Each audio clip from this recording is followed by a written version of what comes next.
Acaso para o Senhor a coisa é demasiadamente difícil?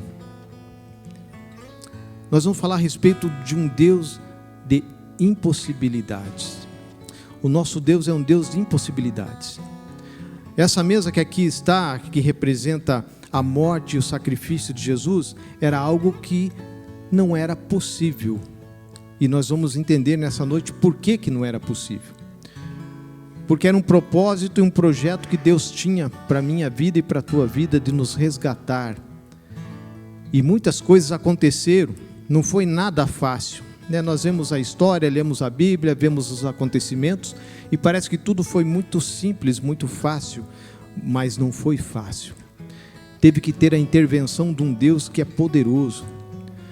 E o nosso Deus é o único Deus que pode fazer isso. Há vários deuses, várias pessoas cultuando vários deuses, mas só existe um Deus que pode todas as coisas. Um Deus que é o Deus do impossível, um Deus que realiza, um Deus que é real, um Deus que pode tudo. E esse Deus é o nosso Deus, é o Deus que nós conhecemos. E Ele é o Deus das impossibilidades. E eu não sei o que você está vivendo na sua vida, nesse momento, nesse período, ou nessa fase que você está. Mas eu sei que para muitos existem muitas coisas que são impossíveis. Não são mais acessíveis, ou talvez você ache que não seja mais acessível, e nós vamos entender que o nosso Deus, o Deus que nós declaramos com o Senhor da nossa vida, Ele é o Deus que pode mudar todas as coisas, mudar a nossa história, mudar a nossa trajetória, em nome de Jesus, amém? Nós vemos que o nosso Deus, Ele é um Deus soberano, é o Deus criador de todas as coisas, é o Deus que sabe tudo, é o Deus que nos criou.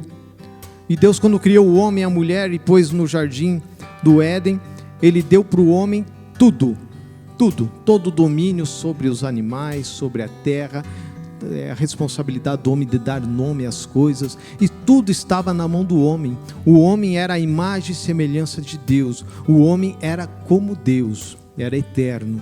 O homem não envelhecia, não ia morrer, não tinha doenças, na terra não existiria praga, ele não precisava cultivar a terra, naturalmente as coisas nasciam, e nasciam com qualidades. Adão podia comer a goiaba sem medo de ter um bicho dentro, porque não teria um bicho dentro, porque tudo era perfeito. Não precisava de veneno, de Roundup para combater o mato, porque a erva daninha não vinha, só vinha aquilo que era bom. Não precisava comprar uma fruteira enxertada, porque ela ia produzir bons frutos, e o homem podia desfrutar de tudo aquilo, tudo era perfeito. Quando o homem caiu e entregou na mão do diabo, quando ele peca, ele entrega na mão do diabo todo esse direito, e entrega na mão do diabo tudo aquilo que Deus tinha dado na mão dele. Ele passa a deixar que o diabo seja senhor dessas coisas. E como Deus não vai contra a palavra dele, Deus podia simplesmente falar assim, negativo. Ele errou, mas isso aqui é meu. Deus não vai contra a palavra dele. E Deus deixou que isso acontecesse, e aí Deus começou a projetar um plano de resgate disso tudo, onde estava eu e você, e todas as coisas que nos arrodeiam. E quando isso começou a acontecer, como o mundo já pertencia para o diabo, aí ele fazia o que ele queria. E Deus começou a respeitar a regra, a palavra dele, porque Deus não vai contra a palavra dele. Então você tem que ter cuidado com quem você faz alianças. Se você é uma pessoa de palavra, cuide com quem você faz alianças, porque essa pessoa pode usar a tua palavra, a tua fidelidade, a tua integridade contra você mesmo, por sabendo que você vai honrar a tua palavra, e às vezes vai te colocar em situações que você não pode definir algo. Assim aconteceu com Deus. Aí Deus começou a trabalhar na história. E aí vem a história que você já conhece. Deus começou a levantar um homem, para que desse homem saísse uma grande nação, e dessa nação fosse anunciado um Deus que era o Todo-Poderoso, um Deus único. Aquela nação seria uma nação exemplo para as outras nações, uma nação que só serviria a esse Deus. Ela teria algumas formas de se vestir, algumas formas de andar, algumas formas de cultuar, aonde Deus seria reconhecido através desse povo. E Deus começa a levantar, e através desse povo viria o Messias, seria descendente desse povo, para que o plano de Deus se cumprisse na minha vida e na tua vida. E no Velho Testamento nós vemos que Deus era o Deus, né, nós identificamos assim, e o povo identificava Deus assim, o Deus de Abraão, de Isaac e Jacó. Nós já ouvimos isso muito, porque ali começou toda a trajetória, ali começou todo o propósito de resgate, ali começou o que nós fazemos aqui hoje, a morte e ressurreição de Jesus. Para chegar nessa mesa hoje, teve toda uma história, e vários acontecimentos aconteceram. E o nosso Deus, apesar de ser um único Deus, um Deus único, um Deus que nós entendemos que Ele é um só, e que Ele pode todas as coisas, Ele tem várias identidades. Deus é reconhecido ou identificado por várias identidades. E nós vamos ver que em Deus está todas as coisas. Tudo aquilo que nós precisamos para suprir as nossas necessidades está nesse único Deus. Não temos necessidade de buscar nada fora, buscar algo em outros deuses, como muitos fazem. Porque o nosso Deus, Ele é suficiente para nós. Ele é conhecido como Jeová Jiré. E o Jeová Jiré é aquele que provê, aquele que proverá, aquele que prospera os seus filhos.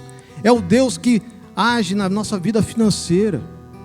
Ele também é conhecido como Jeová Rafá, o Senhor que cura. E essa cura é para o corpo, é para a alma e para o espírito. É um Deus que age nas nossas feridas emocionais, é um Deus que age nas nossas feridas do corpo, nas nossas feridas da mente. É um Deus que supre a nossa necessidade.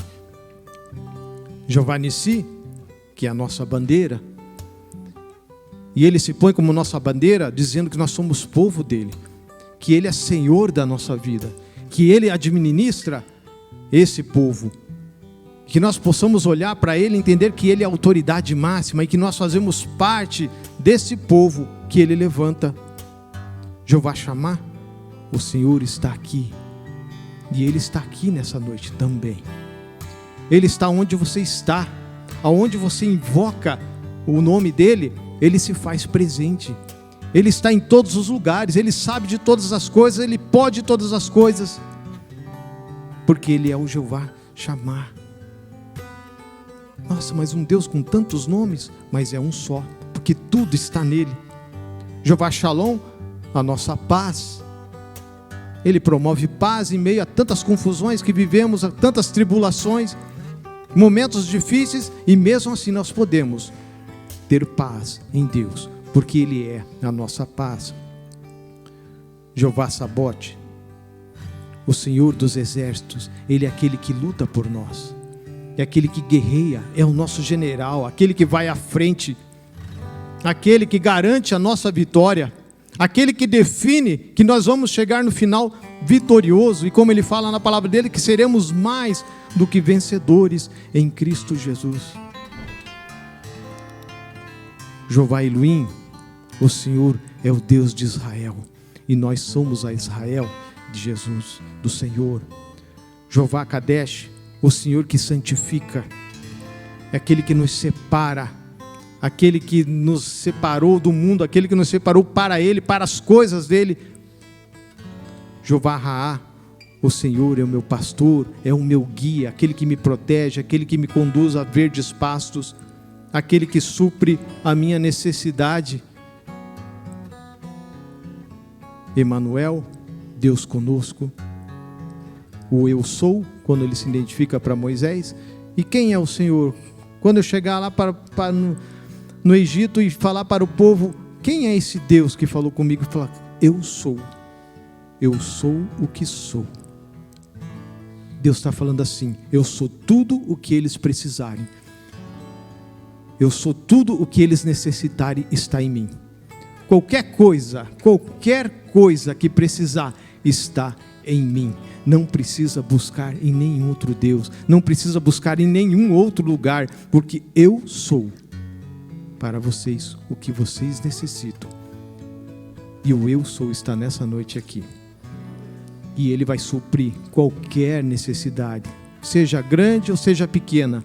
Ele está aqui em nome de Jesus. Amém? Dentro de todas essas identidades nós podemos acrescentar que Ele é o Deus do improvável. Porque todos nós vivemos de um improvável. A ciência nos fala que o mundo foi criado de uma grande explosão. Que nós nascemos e a gente foi o mais esperto. Até é assim. Mas seria muito improvável se Deus não tivesse um propósito na minha vida ou na tua vida. Talvez não seríamos nós que estivéssemos aqui. Porque o nosso Deus tem propósito na vida de cada um de nós. Ele é o Deus do impossível e o Deus das impossibilidades. Para vivermos o cristianismo e poder participar da Santa Ceia, como vamos participar hoje, daqui a pouco, significa que houve um plano de salvação e aonde o mal tramou todos os dias para que isso não acontecesse, para que isso não fosse possível. Uma série de acontecimentos foram se levantando e quando Deus chama Abrão, ainda Abrão, chama Abrão e fala assim: sai da tua terra, vai para uma terra onde eu vou te mostrar, e de você sairá uma grande nação. E ali começou o propósito de Deus. O plano de salvação começou ali. E aí Deus muda o nome dele para Abraão, dizendo que ele seria pai de muitas nações. E Abraão era casado com Sara, E a Bíblia diz que tinha uma promessa para os dois, de um descendente. Mas Sara era estéril. Repita comigo: Sara era estéril. Aqui já começou uma impossibilidade disso acontecer. Oxe, como é que vai sair uma grande nação se Sara é estéril? Já começou uma impossibilidade. Já começou uma armação do inimigo em atrapalhar o propósito que o Senhor queria. Porque o Senhor sondou o coração de Abrão e percebeu que em Abrão era possível ele começar o plano dele. Mas daí Sara era estéril. Mas nós lemos lá em Gênesis 18:14, acaso para o Senhor a coisa demasiadamente difícil? E isso aqui Deus falou para eles mesmos. Esse contexto aqui está para eles mesmos. Por acaso para Deus a coisa demasiadamente difícil? E Deus nem fala assim impossível, porque Deus não conhece impossível. Ele fala: para mim alguma coisa que seja difícil? Para mim nada é difícil. E desse relacionamento veio Isaac. Não foi muito fácil, Vocês sabem de tudo o que aconteceu na história deles. Mas veio Isaac. E Isaac cresceu, se tornou homem e casou com Rebeca. Mas Rebeca era estéril. Novamente uma impossibilidade do projeto de Deus ir para frente. Poxa, Sara era estéril, agora Rebeca era estéril. E Rebeca foi escolhida a dedo para casar com Isaac. Era um projeto que Deus tinha, mas ela era estéril. Daí nós vemos em Lucas 1,37, diz: porque para Deus nada é impossível. Quando Deus está no controle das coisas, nada é impossível. As impossibilidades começam a se tornar possível, porque Deus tem projeto, porque Deus tem plano, porque Deus está nesse negócio. E do relacionamento deles nasceu Jacó. E Jacó cresce, e Jacó já quer ajudar Deus, Daí Jacó começa a ter várias mulheres. Ele falou: agora não vai falhar o negócio aqui, não é possível que toda seja estéril. E Jacó teve várias mulheres e teve vários filhos com essas mulheres. Mas nenhum desses filhos foi aprovado por Deus. Deus sondava o coração e não gostava do jeito que eles eram. pela maldade, pela malícia que eles eram. E uma das esposas de Jacó era Raquel, mas Raquel era estéril. Repita comigo, Raquel era estéril.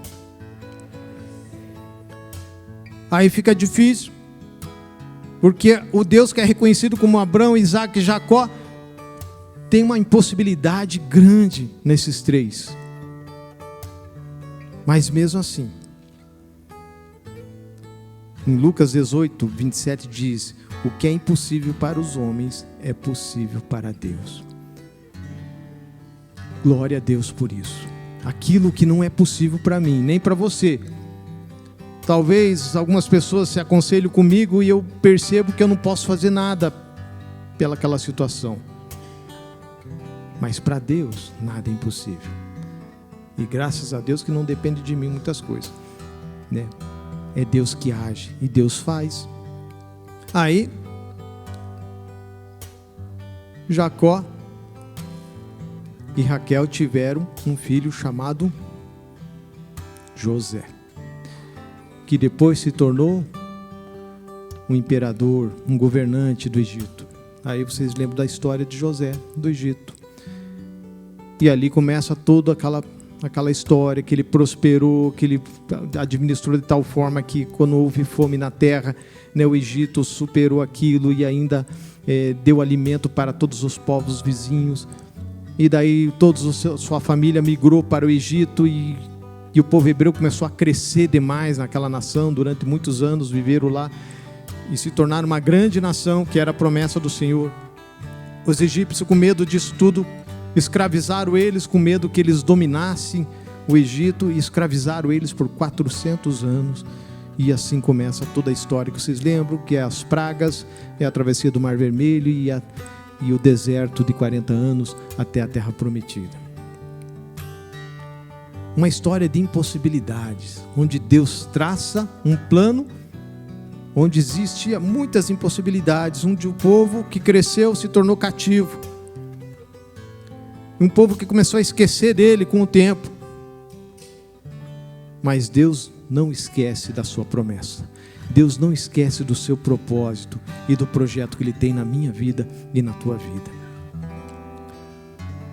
Temos também a história de Ana. Ana era esposa de Elcana. Elcana tinha duas esposas. A primeira esposa tinha filhos e Ana não. E a segunda esposa dele humilhava demais a Ana, por ela ter filhos. E ela se rende aos pés do Senhor e clama por um filho. Porque Ana era estéril. E ela é agraciada por Deus. Deus olha para ela e abençoa Ana. E Ana teve um menino chamado Samuel, que depois se tornou o grande profeta Samuel. O mesmo profeta que ungiu Davi como rei. E foi um profeta que fez toda a diferença no povo de Israel. E Deus tinha propósito nisso. Aí tem a esposa de Manoá, que era estéril. A Bíblia não fala o nome dela, só diz que era a esposa de Manoá, que também era estéril, e ela deu à luz a Sansão. Sansão era um homem que se tornou juiz no povo de Israel, era um homem sábio, e ele tinha um diferencial, que ele tinha uma força absurda. Ele tinha a própria força de Deus num homem. E quando um exército de 1000 homens veio atacar o seu povo, ele olhou no chão, viu o esqueleto de um jumento, pegou a queixada dele e ele lutou com 1000 homens e matou 1000 homens sozinho. Tamanha era a sua força. Mas ele veio de uma impossibilidade. A sua mãe era estéril. Depois vemos também Isabel. Isabel era estéril. Mesma história de Abrão e Sara. Sara já era idosa e estéril, e mesmo assim teve Isaac, né?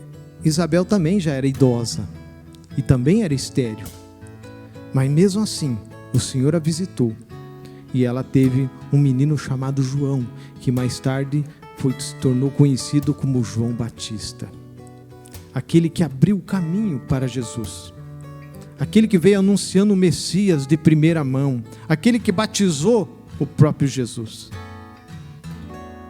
Impossibilidades, o tempo todo de impossibilidades, coisas acontecendo e Deus movendo, e Deus movendo, e Deus movendo, coisas impossíveis de acontecer. Deus das impossibilidades, Ele fez algo que seria mais impossível que qualquer um aqui fazer: entregar o seu Filho único, perfeito, por pessoas ingratas e imperfeitas. Ele fecha as impossibilidades fazendo o que era mais difícil. E nós vemos várias ilustrações a respeito disso, né? Até tem um vídeo que mostra um senhor que ele cuidava da ponte, onde levantava para os navios passar. Quando o navio ia passar, a ponte era muito baixa, aquelas pontes que eram móveis. Então, quando vinha um navio, ele levantava a ponte para que entrar, para que o navio passasse, e depois ele abaixava de novo. E um certo dia ele levou o seu filho com ele para trabalhar.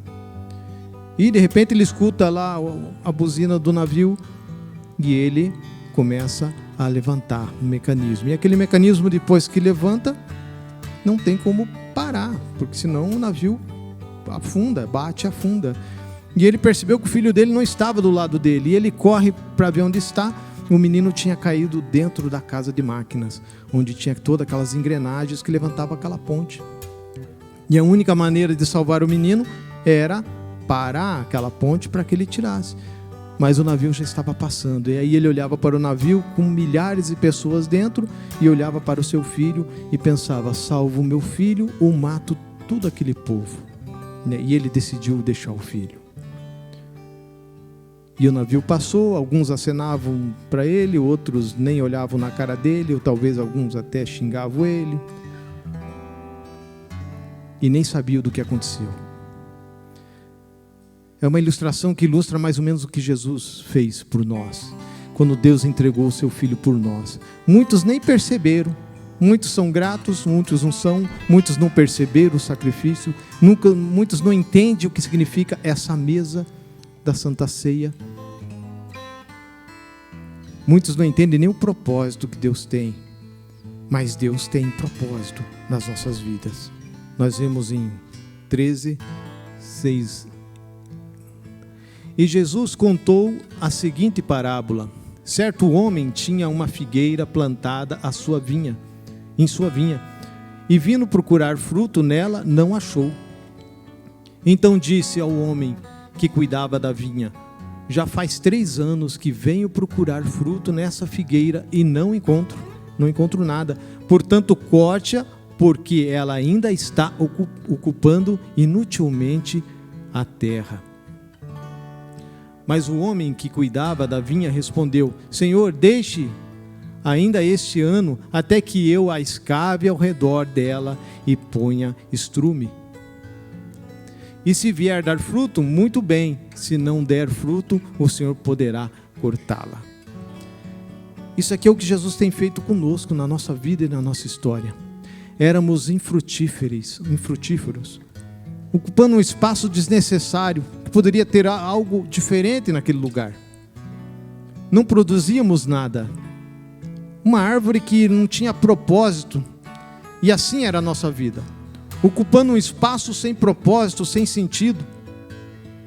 E já estávamos condenados à morte, porque esse senhor da vinha fala assim: ó, arranca fora. Faz 3 anos que eu venho procurar fruto e ela não dá fruto, só está ocupando espaço à toa. Joga fora, não serve para nada. Já estávamos condenados à morte. Aí Jesus fala assim: não, deixa comigo, eu vou escavar ao seu lado. Esse escavar, eles falam que é coroar, né? Jesus está nos coroando. Ele está tirando aquele mato em volta, aquela terra que está muito compactada, e aí ele joga um esterco, um adubo, e ele faz algumas podas, alguns galhos que já estão secos, roubando a força da árvore, ele vai tirando fora, ele vai moldando, e dali 1 ano, certamente, essa fruteira vai dar frutos, ela vai produzir. Muitos talvez estejam nesse estágio ainda de coroamento, de adubação. Alguns já estão dando frutos, alguns já saíram talvez a florzinha para dar frutos, outros ainda estão condenados à morte e nem sabem. Porque não tem entendimento daquilo que Deus tem. Sabe o que Jesus fala a respeito da ceia, quando ele falava com os discípulos na sua ceia? Ele fala assim: olha, faço isso com entendimento. Quando vocês não discernem o meu corpo, quando vocês não entendem o que vocês estão fazendo, quando vocês participarem da ceia sem saber o que estão fazendo, vocês não vão discernir. E se vocês não discernir, vocês vão ficar doentes. Por isso que há muitos que estão doentes, que dormem, que vacilam, que passam necessidade, porque não me conhecem, sentam à mesa e não sabem o que estão fazendo. Falam comigo, mas não sabem com quem estão falando. Essa semana eu fui no cinema ver um episódio lá do The Shows, que é bem os acontecimentos antes da crucificação, e Jesus, ele começa a ter um comportamento diferenciado naquele lugar. Quando ele entra em Jerusalém, ele começa a ficar diferente, e os discípulos percebem que ele já estava tendo um comportamento que não era o dele, porque ali ele já estava começando a revelar qual era o propósito da vida dele, que ele ia ser entregue à morte. E ele começou a falar mais claramente a respeito do projeto, do reino, aonde que era o reino dele, qual era o papel de cada discípulo. E eles não entendiam. Começavam a falar entre eles, mas o que ele quis dizer com isso? Dá a impressão que ele vai morrer. Quando ele fala assim, não dá a impressão que ele vai morrer? E eles não conseguem entender, não conseguem discernir aquilo que Jesus está falando. Muitos ainda estão assim, caminhando com Jesus, mas ainda não estão discernindo, não estão entendendo o que Ele quer dizer, qual o propósito da sua vida, do seu chamado, do dom que Deus colocou na sua vida. E nessa noite, em nome de Jesus, Deus quer se revelar mais para você, porque Ele é o Deus da impossibilidade. E se nós começarmos a olhar para a nossa vida, pelo aquilo que temos, pela nossa correria, pelos nossos compromissos, nós sempre vamos ter impossibilidades de fazer algo para Deus. Nós sempre vamos achar impossibilidades de servir esse Deus. Porque nós vamos ter cansaço, nós vamos ter problemas, nós vamos ter dificuldades, nós sempre vamos ter alguma coisa que vai impossibilitar, nós vamos ter algo que se torna impossível fazer algo para Deus. Ah, já fiz isso por muito tempo, não quero mais fazer. Deixa que outro faça. Sempre teremos justificativas para aquilo que é de Deus, que Deus colocou nas nossas mãos, para que a gente faça. Porque Ele sonda corações.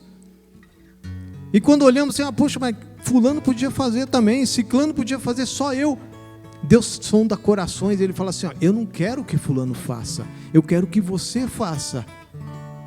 Jacó teve vários filhos, mas Jesus sondava o coração e falou, nenhum desses serve para o propósito que eu tenho. Pelo menos para esse propósito principal, não. Vai ter que vir um outro.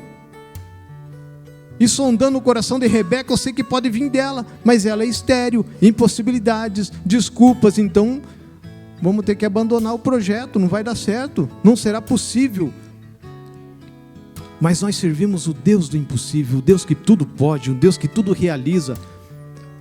E eu falei que Ele tem várias identidades, e nele está todas as situações que rodeiam a nossa vida, e tudo está nele, as respostas estão nele. Ele nos cura, Ele é a nossa bandeira, Ele é o Senhor da nossa vida, Ele se faz presente, Ele é o Deus do impossível, Ele é o Deus da paz. Tudo está nele. E quando Ele fala assim que a minha graça te basta, Ele está falando assim, eu sou a graça manifestada. E se a minha graça está em você, você não pode ter falta de nada.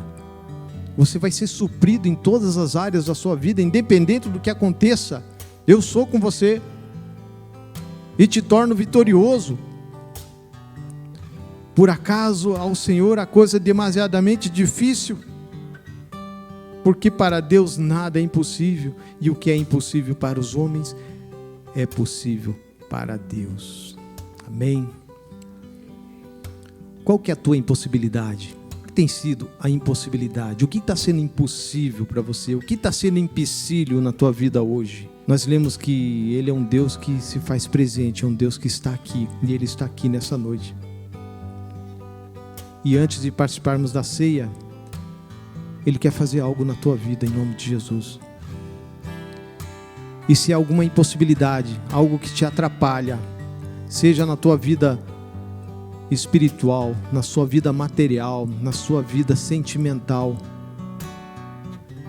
seja na tua profissão, seja na tua casa, seja na tua família, seja onde for, se tem algo que tem gerado impossibilidades na tua vida, eu queria convidar você a ficar de pé e vir aqui à frente, e nós vamos orar junto, e nós vamos deixar Deus agir na tua vida, em nome de Jesus, porque Ele está aqui, e Ele quer quebrar coisas nessa noite, Ele quer quebrar impossibilidades,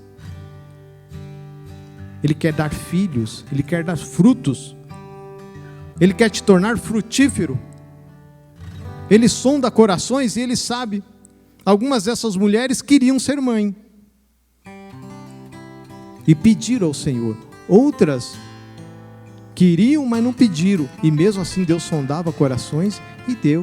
Sunamita era estéril, e a mulher sunamita, ela era uma mulher auxiliadora do profeta Eliseu. Auxiliadora por quê? Porque ela percebia que o profeta Eliseu, quando ele passava de uma cidade para outra, tinha que passar pela casa dela.